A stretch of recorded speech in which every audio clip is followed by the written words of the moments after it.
Hi friends, வீட்டிலே நாங்கள் homemade biscuit செய்திருந்தாங்க. மூணு இன்க்ரீடியண்ட்டை வச்சு தான் இந்த பிஸ்கட் செய்கிறது. எப்படி செய்கிறேன்னு பார்ப்போம். நாங்கள் பிஸ்கட் செய்கிறதுக்காண்டி சுகர் எடுத்துருக்கிறேன். இது வந்து 1/2 கப் சுகர் எடுத்துருக்கிறேன். இப்போ இதை கிரைண்டரில் போட போகிறேன். கிரைண்டர் கப்பில்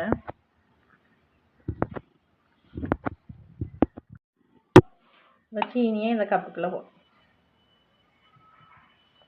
அடுத்து வந்து இதோட 4 ஏலக்காயும் போடுறேன். போட்டு இதை பவுடராக அரைச்சி எடுத்துகிட்டு வரும். இப்போ சீனி அரைச்சி எடுத்துகிட்டு வந்துட்டேன். இப்போ இதை திறந்து வா.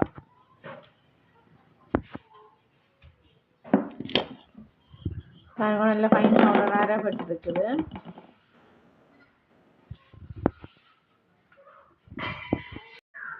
இப்போ சீனி அரைக்கப்படுத்தினாங்க. மாயிரம் வந்து 1/4 கப் மாயிரம் எடுத்துருக்கிறேன். ஏன்னா மிச்சத்துக்கு நாங்கள் தேங்காய் எண்ணெயும் சேர்த்துக்கொள்ளணும். அப்போ தான் பிஸ்கட் வந்து பிஸ்கட் வந்து நல்ல சாஃப்டாக இருக்கும். இப்போ இதுக்குள்ளேயே மிச்ச தேங்காய் எண்ணெயும் வரும்.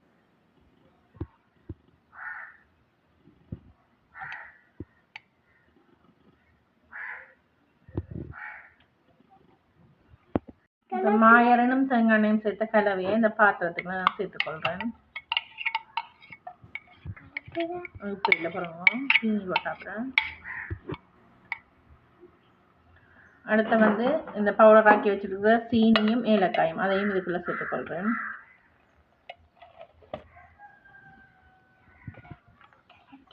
கலர்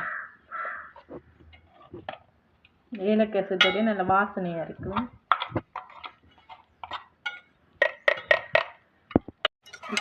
இப்போ இதை வந்து நல்லா கிளக்குவோம்.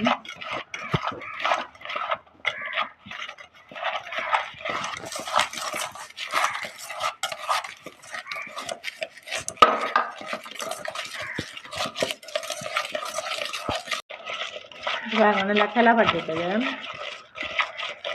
இப்போ இது ஒரு பக்கம் இருக்கட்டும். அடுத்ததாக 1 கப் கோதுமை மாவு எடுத்துருக்கேன். இதை அரிச்சு தான் நாங்கள் சேர்க்கணும். என்ன சொல்ல வண்டு புழு எதுவும் இருக்கலாம். இப்போ இதை அரிச்சு எடுத்துட்டு நான் சேர்க்க உங்களுக்கு காட்டும். அரிக்கிற தட்டிலேயே ஒரு மேசக்கரண்டி கஸ்டர்ட் பவுடர் காணுமோ சேர்த்து அரிப்போம். அடுத்ததான் பேக்கிங் பவுடர் சேர்த்துக்கொள்கிறேன். பேக்கிங் பவுடரும் ஒரு மேசக்கரண்டி தான் சேர்க்கணும். செய்யும் இது மாதிரி எடுப்போம். என்ன கட்டியல் இருக்குங்கிறதுக்காக. இப்போ அரிச்சு வச்ச கலவையில் இந்த மாயிரம் இதில் சேர்த்துக்கொள்கிறோம். மாயிரம் சீனி கலவைக்குள்ளே சேர்த்துக்கொள்கிறேன். நல்லா இருக்கா?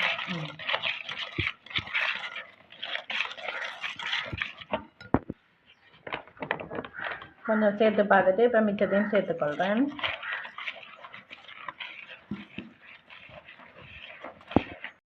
இந்த ஸ்டேஜுக்கு கையால் அப்படி வழியாக குழச்சி எடுக்கணும். அப்போ தான் பிஸ்கட் வந்து நல்லா இறுக்கம் இல்லாமல் ஒரு சாஃப்டாக இருக்கும்.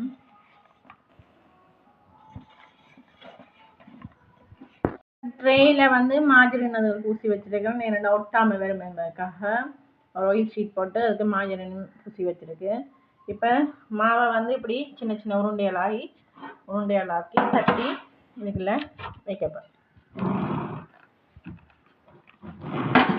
உங்களை விரும்பின ஷேப்பில் செஞ்சு கொள்ளலாம். நான் உருண்டையாகவே செஞ்சு கொள்கிறேன். நல்லா தட்டி முடிச்சுட்டு நான் உங்களுக்கு காட்டுறேன். அப்படி தட்டையாக உருட்டி வைக்கிறதுல மகள் என்னென்னா டார்க் சாக்லேட் இருந்தது. அவள் தனக்கு சாக்லேட் ஃப்ளேவர் விருப்பமாமன்னு சொல்லி மேலால் சின்ன சின்ன டார்க் சாக்லேட்டுகளை வைக்கிறா. நீங்கள் விரும்பினா வைக்கலாம், இல்லாட்டி விடலாம். நான் எல்லாத்துக்கும் டார்க் சாக்லேட் வைக்கல.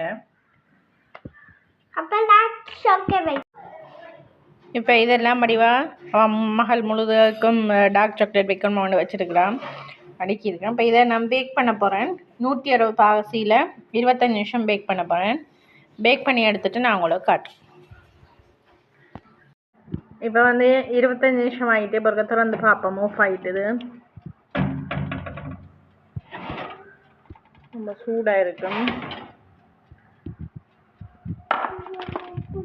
ஆற விட்டு நான் எப்படி வந்தேன்றதை உங்களுக்கு சொல்கிறேன். பாருங்க, தனித்தனியாக வச்சுருந்தேன். நான் பொங்கி சேர்ந்துட்டுது. இப்போ இதை ஆற விட்டு நான் உங்களுக்கு பிரிச்செடுத்து காட்டுறேன். பிஸ்கட் வந்து நாங்கள் உடைச்செடுத்துட்டோம். ரொம்பவே டேஸ்டியாகவும் சூப்பராகவும் வந்திருக்கு. நீங்கள் மறுக்க ட்ரை பண்ணி பாருங்க, எப்படி வந்தேன்னு கமெண்ட் பண்ணுங்க. தேங்க்யூ, தேங்க்ஸ் ஃபார் வாட்சிங். இது வந்து சாக்லேட் வைக்காமல் திரும்ப ஒரு வேலை பிஸ்கட் நல்லா பிடிச்சிருக்கேன்டா பிறகு திரும்ப செய்து பார்த்தினாங்க. ரொம்ப நல்லா வந்திருக்கு. அண்டே நான் கொஞ்சம் நெருக்கமாக வச்சுட்டேன் ட்ரீயில், அதனால் நல்லா ஒட்டி ஒட்டி வந்தது. இந்த மாதிரி தனித்தனியாக இருக்கக்கூடிய இந்த கொஞ்சம் உடவழி விட்டு விட்டு வச்சுருந்தேன். நீங்கள் நம்மளுக்கு ட்ரை பண்ணி பாருங்க எப்படி வந்தேன்னு. அதே மாதிரி அவனுக்கு பாருங்க நான் சாக்லேட் வச்ச பிஸ்கெட்டும் செய்திருக்கிறேன். அது வந்து இப்போ ஹீட் ஆகி கொண்டு இருக்குது. ஹீட் ஆகி இறக்கி முடியும். நான் உங்களுக்கு காட்டுறேன் பாருங்க, இப்படி இடவழி விட்டு இந்த மாதிரி வச்சுனேன். ஆனாலும் கொஞ்சம் பொங்கி பொங்கி வருது. உங்களுக்கு ஃபுல்லாக பேக் ஆகி முடியும். நான் அதையும் மறுக்க எடுத்து காட்டுறேன். சாக்லேட் பூசின பிஸ்கட்டும் ரொம்ப சாஃப்டாக பாருங்க, பிரித்து காட்டவே ரொம்ப சாஃப்டாக அவிஞ்சு நல்லபடியாக வந்திருக்கு. நீங்கள் நமக்கு ட்ரை பண்ணி பாருங்க. கொஞ்சம் இடைவெளி விட்டு வையுங்க. இந்த மாதிரி முதல் மாதிரி வைக்காமல் வச்சாது ஒட்டி போயெல்லாம் இருந்தது பாருங்க. இது நல்லா தனித்தனியாக வந்திருக்கு. ட்ரை பண்ணி பாருங்க, இப்படி வந்தான்னு கமெண்ட் பண்ணுங்க. தேங்க்யூ, தேங்க்ஸ் ஃபார் வாட்சிங்.